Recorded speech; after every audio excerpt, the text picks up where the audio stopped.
Governo federal faz novo corte na educação e impossibilita o funcionamento das universidades. Essa decisão afeta o pagamento de bolsas de assistência aos estudos e itens básicos das instituições. Alunos se pronunciam sobre a situação. O Alexandre Vitor é estudante da Universidade Federal de Rondônia.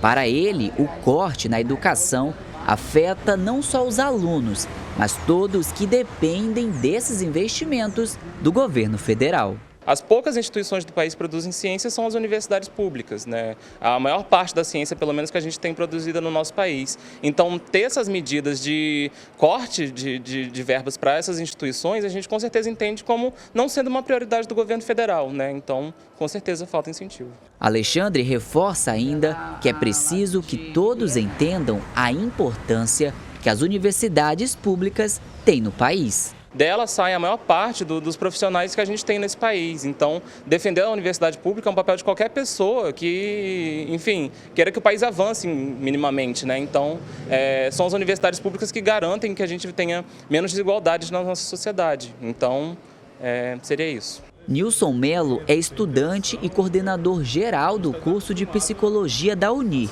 e conta que a situação deixa um sentimento de incerteza.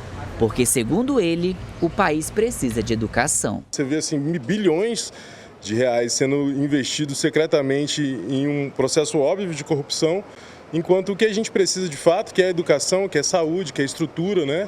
Saneamento básico, isso tudo está carcomido assim, por esse projeto neoliberal.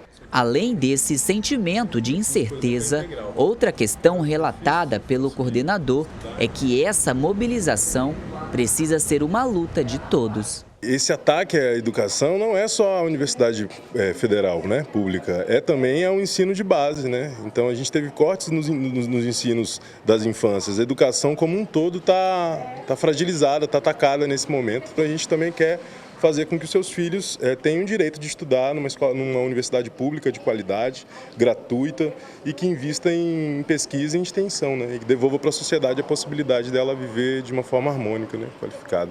No último dia 5 de dezembro, o Instituto Federal de Rondônia comunicou que o novo bloqueio orçamentário feito pelo governo federal afetou diretamente a instituição e acabou deixando prejudicado a parte financeira, com pouco mais de R$1 milhão.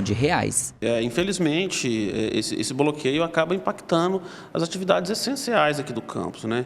Então, quando a gente fala desses bloqueios, principalmente já finalizando o ano letivo, isso quer dizer impactar, né, nos nossos contratos de energia elétrica, né, de segurança patrimonial, manutenção civil, limpeza, e isso, na verdade, acaba interferindo diretamente no produto que a gente entrega, que é o ensino de qualidade para os nossos alunos. O Instituto Federal de Rondônia informou ainda que o bloqueio compromete o pagamento de serviços básicos oferecidos por empresas terceirizadas, como vigilância, limpeza e a manutenção em suas 10 unidades espalhadas por todo o estado. Se não tiver investimento, fica extremamente prejudicado. E é o que a gente está passando hoje, né? Então, na verdade, a gente não está falando nem de investimento, a gente está falando de custeio, que é o mínimo que precisa para que as atividades funcionem normalmente. Então, isso hoje nos falta.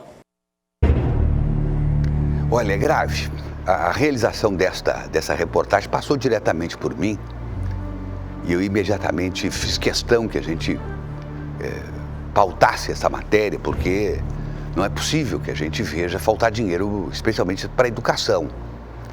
Seja ela de base, seja ela tecnológica, seja ela superior. Esse país, desde sempre, mas muito mais nos últimos 30 anos, vem sofrendo com educação de má qualidade, é bom que se diga. Em que pese tenhamos grandes professores, grandes acadêmicos, grandes profissionais na área, grandes cientistas, mas falta uma base curricular que seja mais afeita à nossa realidade. Precisa se afastar as questões ideológicas de dentro das universidades públicas, principalmente com menos ideologia e com mais ciência, com mais pesquisa. É isso que nós precisamos nesse momento. O entrevistado falou muito bem sobre, ou pelo menos muito claro, sobre a questão da corrupção, por exemplo, de emendas parlamentares que hoje tem no Congresso, e isso já está em curso, inclusive, a continuação disso, e não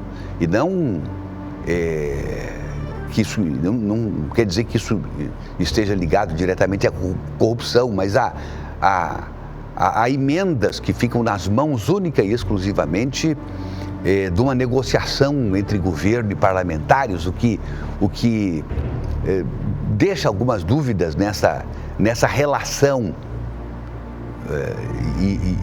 E já se está trabalhando apenas mudando de nome, deixando de ser emendas secretas, que nunca foram secretas, para ter agora emendas do relator, quando o relator põe as emendas e depois vai se negociar com o governo. E aí é que mora o perigo. E aí é que está uma relação promíscua entre o governo e o Congresso Nacional. Enfim, isso é para deixar a coisa bem clara. Então, não é isso que vai fazer com que nós tenhamos uma melhor universidade ou uma pior universidade. O que nós precisamos mesmo é, independente do que acontecer no Congresso Nacional, a gente tenha condições de garantir às universidades, às escolas técnicas, no caso o IFRO, os recursos necessários para se manter. E é isso que nós precisamos. Como eu disse, muito mais pesquisa, muito mais ciência e menos ideologia. Priscila Brasil.